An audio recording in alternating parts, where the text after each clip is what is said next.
Video ini merupakan kelanjutan dari part sebelumnya. Yuya mencoba menelaah kembali setiap rangkuman dari buku itu. Setelahnya, dia langsung mencoba sihir sesuai petunjuk, dan hasilnya, sihir teleportasi berhasil dilakukan.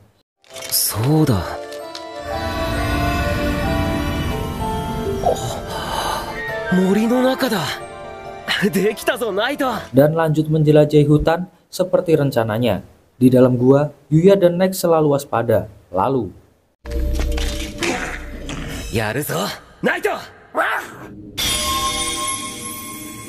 Yuya memuji kerjasama mereka yang makin kompak. Ditambah item box yang didapat lumayan banyak. Maka dari itu, dia berniat mengakhiri perburuan hari ini. Namun Naik merasakan sesuatu. Lalu tiba-tiba,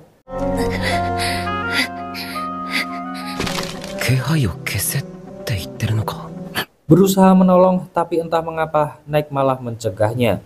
Setelah mengetahui gadis itu dalam bahaya, kini waktunya mereka untuk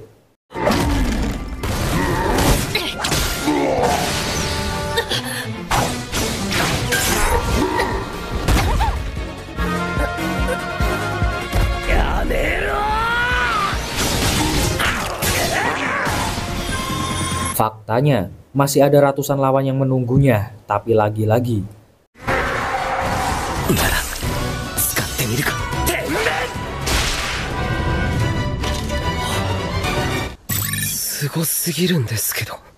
karena pingsan, Yuya bermaksud membawa pulang gadis itu. Namun Naik malah nggak setuju. Lalu,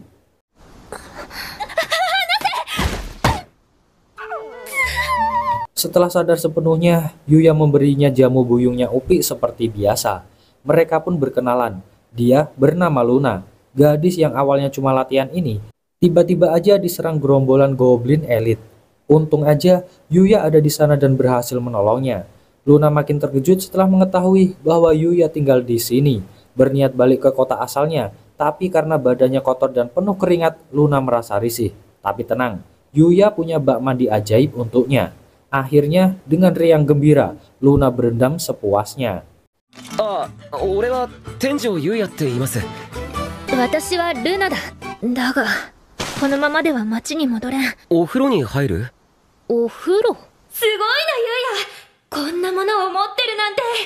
Gak mau jujur tentang misinya, Luna malah mengambil kesempatan untuk berlatih dengan Yuya. Karena khawatir akan terjadi apa-apa, mau gak mau Yuya menerimanya.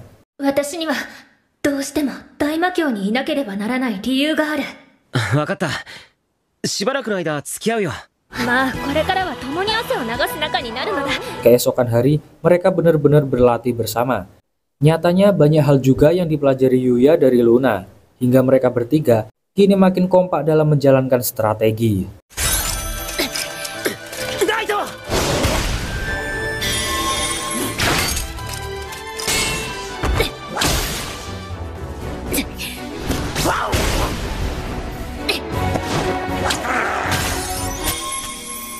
Namun sayang, karena Yuya ada edukasi luar sekolah di dunia asli, mereka harus berpisah hari ini.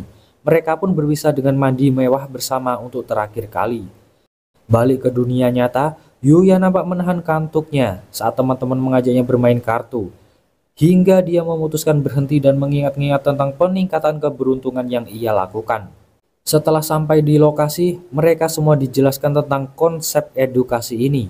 Intinya, mereka hanya harus bertahan hidup di wilayah itu dengan makanan yang tersedia di alam sekitar.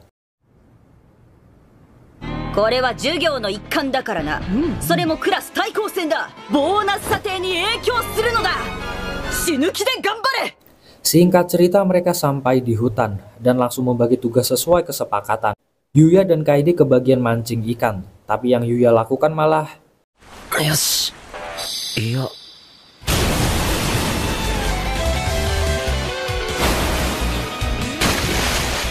di isekai, Luna mulai menampakkan pekerjaan dan siapa dia yang sebenarnya.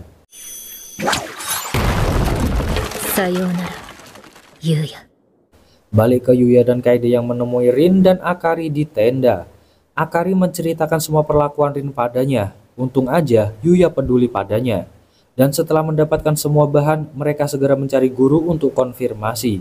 Di aula, nggak sengaja Yuya bertemu Kaori. Dan setelah basa-basi dikit, mereka segera menemui Busawada. Ujian ia lontarkan karena untuk pertama kali kelompok Yuya mampu mengumpulkan bahan terbanyak dan teraman. Namun masakan juga akan dinilai kali ini, dan yang menjadi koki adalah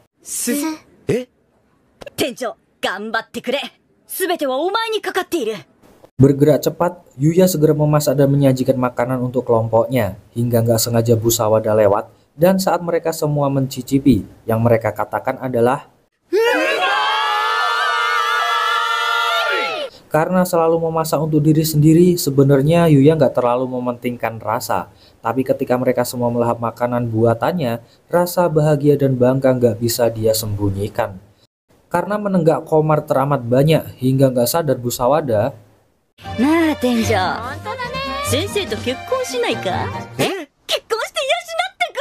sontak aja perkataan itu membuat semua nggak setuju. Begitupun Yuya yang hanya haho-haho menanggapinya. Tapi lagi-lagi yang dilakukan Busawada malah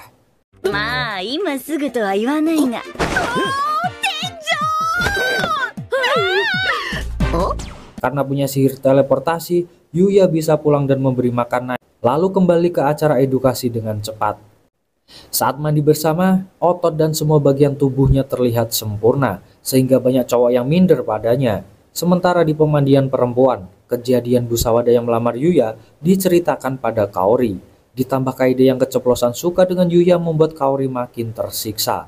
Keesokan hari, semua nampak kaget karena perlengkapan mereka dirusak oleh sosok misterius. Dengan terpaksa, mereka semua harus mencari bahan-bahan lagi. Tapi yang terjadi,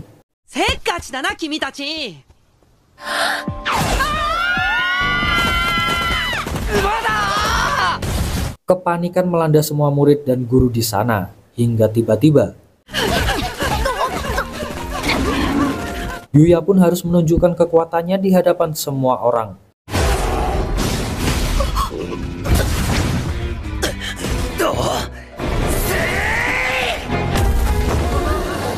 Merasa tertolong untuk kesekian kali, Busawada nggak mengendurkan penawarannya. Lalu Kaori datang dan menjelaskan jika beruang ini adalah salah satu bentuk penjaga yang disediakan ayahnya. Bersamaan dengan kejadian itu, edukasi sekolah resmi berakhir sudah. Yuya langsung balik ke Isekai. Melihat para monster, dengan segera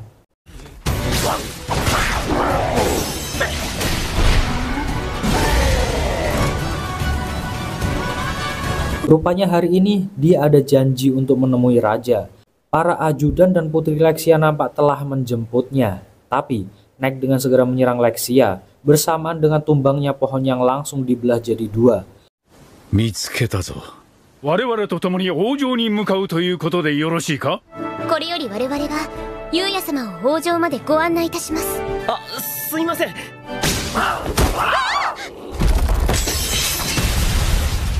Yuya menemukan benang yang digunakan untuk jebakan.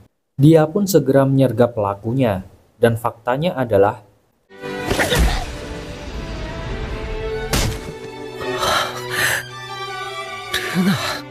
meski tahu Luna pelakunya, namun Yuya masih berkeyakinan jika dia bukan orang jahat.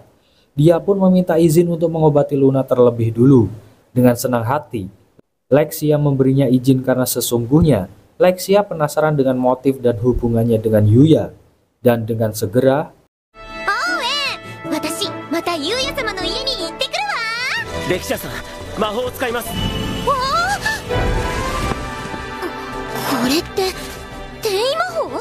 itu dia Jess rekapan kali ini. Makasih buat yang udah nyempetin nonton dari awal sampai akhir. Kita ketemu lagi di video selanjutnya ya Jess. Adios, pamitos.